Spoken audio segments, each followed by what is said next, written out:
Lumagpas na sa 62 peso level ang palitan ng piso kontra dolyar, ang bagong pinakamababa sa kasaysayan.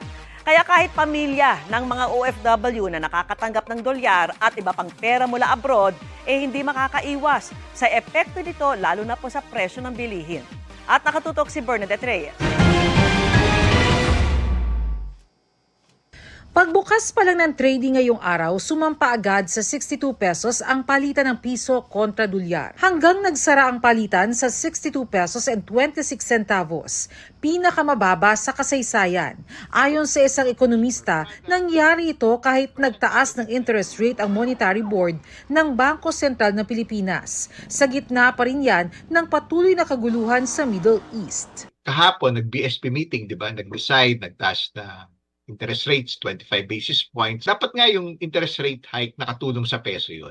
Mas mababa yung kinikita ng interest kesa doon sa actual na inflation.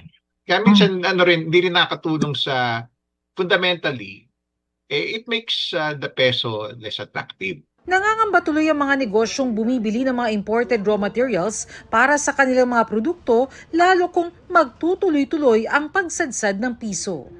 Nung nagsimula kami last year, nasa 58 lang, 57 yung exchange rate.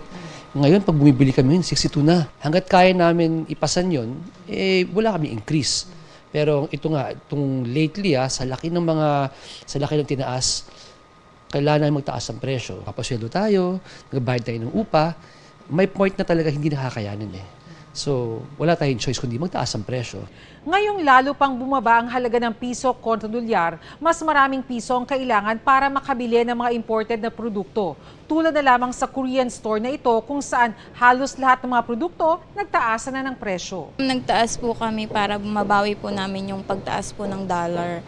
Kasi imported po lahat ng item po namin dito. May mga nakikinabang rin naman daw sa pagtaas ng halaga ng dolyar tulad ng OFWs na nagpapadala ng pera sa kanilang pamilya dito sa Pilipinas lalo ngayong magbe-Burr months. Pero maging sila hindi pa rin exempted sa negatibong epekto ng mababang halaga ng piso. Kahit kasi mga gawa sa Pilipinas, maaaring magmahal kung may sangkap sila o raw material na ini-import din. Kaya malakas tayo mag-import.